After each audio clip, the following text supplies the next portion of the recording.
500 साल पहले इटली के एक जीनियस लियोनार्डो दा विंची ने एक ऐसी पेंटिंग बनाई थी जो कि आज भी एक मिस्ट्री बनी हुई है, मोनालिसा। आखिर ऐसे क्या राज छिपे हैं इस पेंटिंग में जो इसे दुनिया में सबसे रहस्यमय और सबसे फेमस पेंटिंग बनाती है। आज हम मोनालिसा के बारे में ऐसे बातें जानेंगे जो आपको हैरानी में डाल देगी।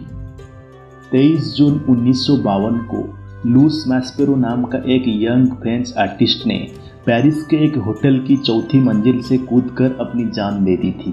वो मोनालिसा की रहस्यमय मुस्कान के लिए पागल था। वह उनकी सुंदरता पर मोहित हो गया था। उसने एक सुसाइड नोट भी छोड़ा था जिसमें उसने मोनालिसा के लिए प्यार और सालों के इंतजार की बात लिखी थी। मोनालिसा के बारे में जो सबसे रहस्यमय बात है और जो आर्टिस्टों और हिस्टोरियन को सबसे ज़्यादा सोचने पर मजबूर करती है, वो है मोनालिसा की रहस्यमय मुस्कान, जो अलग अलग एंगल पर देखने पर अलग अलग दिखती है, मतलब बदलती रहती है।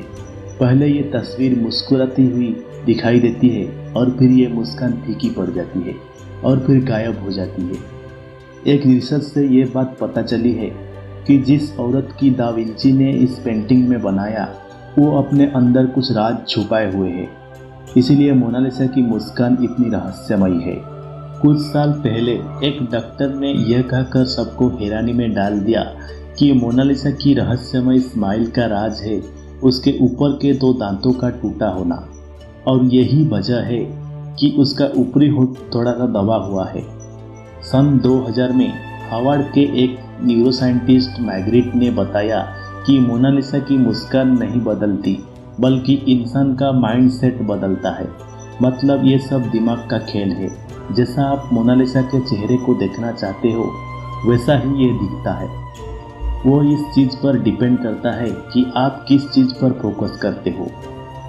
लियोनार्डो दा विंची ने मोनालिसा को 1513 में बनाना शुरू किया था और वो 1517 तक इस पर काम करते रहे। उनको सबसे ज़्यादा समय मोनालिसा के होठ बनाने में लगा था। मोनालिसा के होठ बनाने में दा विंची ने 12 साल लगा दिए थे। बात सच है कि मोनालिसा एक बेहद खूबसूरत पेंटिंग है और शुरू में ही यह काफ़ी मशहूर है, लेकिन इतनी मशहूर ये कभी नहीं हुई जितनी तब की जब इसे पेरिस के एक म्यूजियम से चुरा लिया गया। दुनिया की सबसे मशहूर पेंटिंग को दुनिया के सबसे बड़े म्यूजियम से चुरा लिया जाना एक बड़ी हैरान करने वाली घटना थी, लेकिन उससे भी ज़्यादा हैरान कर देने वाली बात यह है इसकी चोरी के इल्ज़ाम में जिस आदमी को शक के घेरे में लिया गया वो थे एक और महान पेंटर पाब्लो पिकासो। शुरुआत में पाब्लो पिकासो पर यह चोरी करने का इल्ज़ाम लगा, लेकिन बाद में काफ़ी पूछताछ और इन्वेस्टिगेशन के बाद उनसे ये आरोप हटा लिया गया। वो इंसान कौन था जिसने मोनालिसा को चुराया था? 1911 के 21 अगस्त के दिन इसे चुराया गया था, लेकिन उस दिन इस चोरी के तरफ किसी ने भी ध्यान नहीं दिया और इसे अगले दिन नोटिस किया गया। उस म्यूजियम को इन्वेस्टिगेशन के चलते 1 हफ्ते के लिए बंद कर दिया गया। इस कन्फ्यूजन की वजह से कि शायद पेंटिंग को म्यूजियम में कहीं और रख दिया गया होगा। बाद में पता चला कि मोनालिसा को उस म्यूजियम के ही कर्मचारी विंसेंजो पेरुगिया ने ही चुराया था और वो म्यूजियम के एक छोटे से कमरे में छुप गया था। म्यूजियम बंद होने के बाद वो पेंटिंग को अपने कोट में छिपाकर फरार हो गया। विंसेंजो पेरुगिया इटली का एक देशभक्त नागरिक था। उसका ये विश्वास था कि लियोनार्डो की ये पेंटिंग उनके देश में वापस जानी चाहिए और इसे इटली की म्यूजियम में दिखाया जाना चाहिए। 2 साल बाद विंसेंजो पेरुगिया को तब पकड़ लिया गया जब वो मोनालिसा को लेकर इटली के फ्लोरेंस शहर के आर्ट म्यूजियम डायरेक्टर को यह पेंटिंग बेच रहा था। 2 हफ्ते तक मोनालिसा को इटली की उसी म्यूजियम में रखने के बाद 4 जनवरी 1914 को वापस से पेरिस के म्यूजियम में लाया गया। विंसेंजो पेरुगिया को उसकी अपराध के लिए 6 महीने की जेल हुई, लेकिन इटली ने उसकी देशभक्ति के लिए उसका स्वागत किया। मोनालिसा की एक जुड़वा पेंटिंग भी उपलब्ध है जो बिल्कुल लियोनार्डो दा विंची की मोनालिसा जैसी ही दिखती है।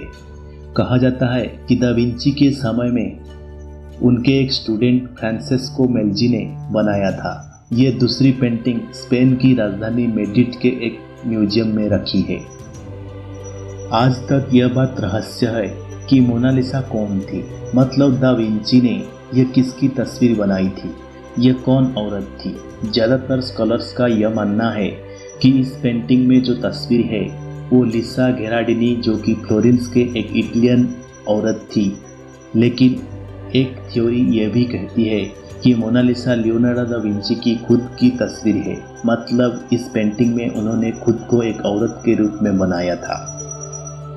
लियोनार्डो दा विंची एक लेखक भी थे, लेकिन हैरानी होती है कि उन्होंने अपने सबसे फेमस पेंटिंग मोनालिसा के बारे में कुछ भी नहीं लिखा।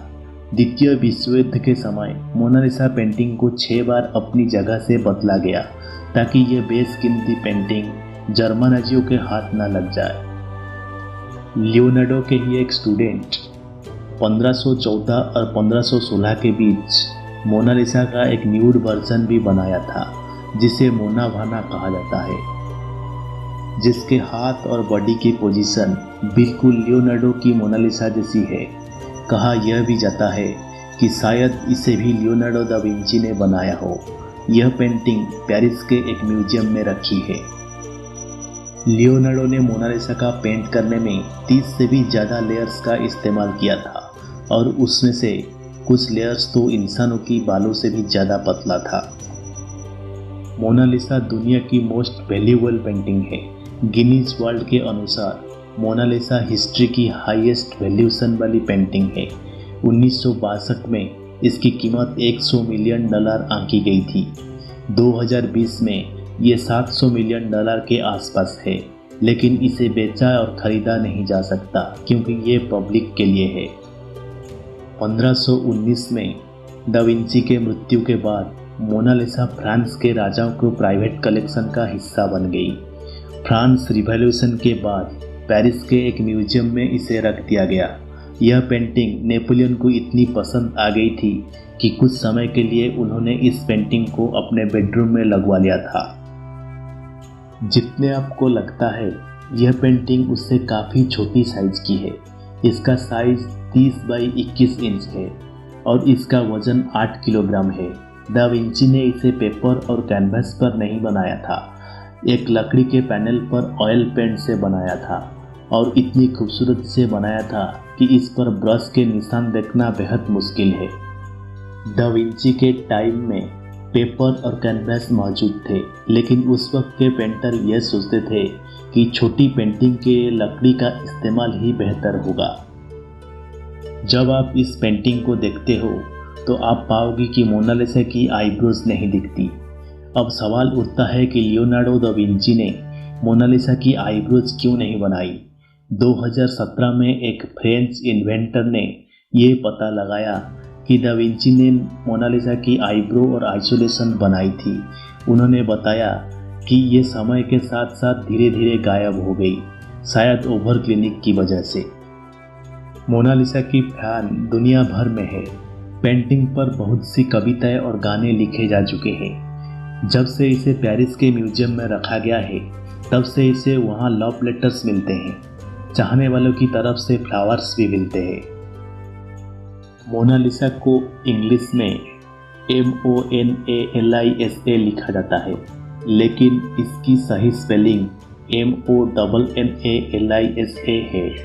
लेकिन इटालियन में इसकी परफेक्ट स्पेलिंग MANNALISA है। इसका मतलब होता है माई लेडी। दोस्तों, आज के इस एपिसोड में बस इतना ही। वीडियो अच्छा लगे तो प्लीज़ लाइक कीजिए और चैनल को सब्सक्राइब जरूर कीजिए ताकि आने वाला वीडियो आप लोग मिस ना करें। फिर से मिलेंगे एक नए एपिसोड में। तब तक के लिए नमस्कार।